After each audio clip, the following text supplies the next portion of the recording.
주식도 시가를 예상할 수 있고 기업도 재무제표를 기반으로 성장세를 예측할 수 있는데 예측하기 힘든 미술품의 가격은 어떻게 매겨지는 걸까요? 미술 시장은 다른 시장과 다르게 예측이 어렵고 주관적인 측면이 강해요. 그래서 수요와 공급이 가치를 결정하는 시장 원리가 복잡 미묘하게 적용되죠.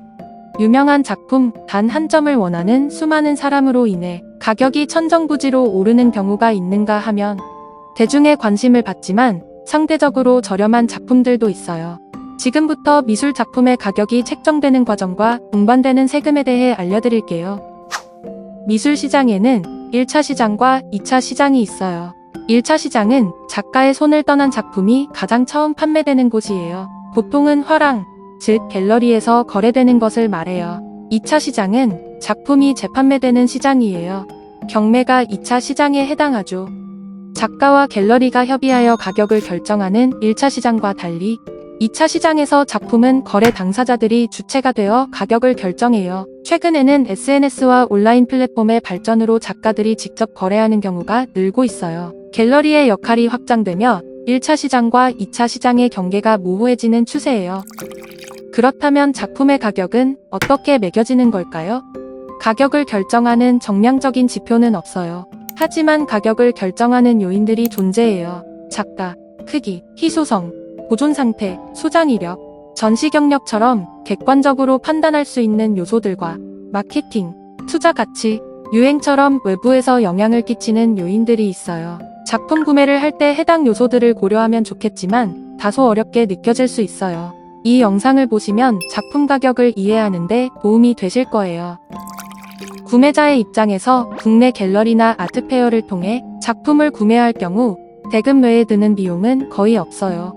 해외 갤러리를 통해 구매할 경우에는 환전 수수료와 운송비가 따로 부담될 수 있지만 작품 구매 자체의 수수료는 발생하지 않죠.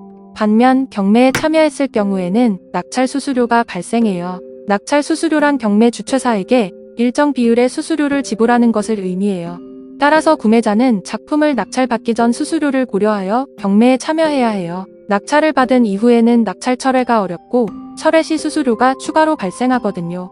경매의 경우 낙찰가와 구매가를 구분하는 게 중요해요. 낙찰가는 경매사가 낙찰봉을 두드리면서 낙찰된 금액이고 구매가는 낙찰가 더하기 낙찰 수수료 더하기 낙찰 수수료에 대한 부가가치세가 합산된 금액이에요.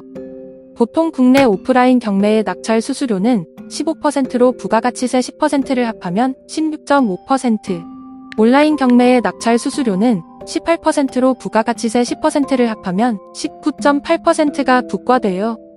예를 들어 온라인 경매에 참여하여 작품을 1억에 낙찰받았다면 낙찰 수수료는 1,800만원, 부가가치세는 180만원으로 구매가는 1억 1,980만원이 되는 거죠. 그렇다면 작품을 구매한 이후 되팔 때도 세금이 발생하지 않을까요? 정답은 노입니다.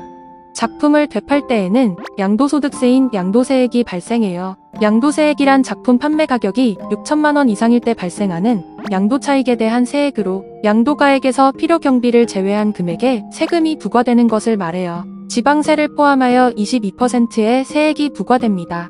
여기서 필요경비란 작품을 판매하거나 양도하는 과정에서 발생한 광고비, 갤러리 수수료, 전문가 평가 비용 등을 말해요. 양도세액에도 기준이 있는데요. 양도가액이 1억 원 이하인 경우에는 양도가액의 90%를 필요경비로 인정하고 양도가액이 1억 원 초과한 경우에는 1억 원의 90%에 해당하는 금액에 1억 원 초과액의 80%에 해당하는 금액을 더한 것을 총 필요경비로 인정해요. 예를 들어 아까 구매했던 1억 원의 작품을 2억 원에 양도한다고 가정한다면 양도가 1억 원이 초과한 경우에 해당해요. 2억 중 1억에 대해서는 90%인 9천만 원이 필요경비로 인정됩니다. 나머지 1억에 대해서는 80%인 8천만 원이 필요경비로 인정되는 거죠. 즉 2억 중 1억 7천만 원이 필요경비로 인정되는 거예요. 그러면 양도세액은 2억 빼기 1억 7천 곱하기 22%인 660만 원이 돼요. 만약 작품 보유기간이 10년 이상인 경우에는 양도가액이 1억 원이 초과한 경우라도 90%까지 필요경비를 인정해줘요.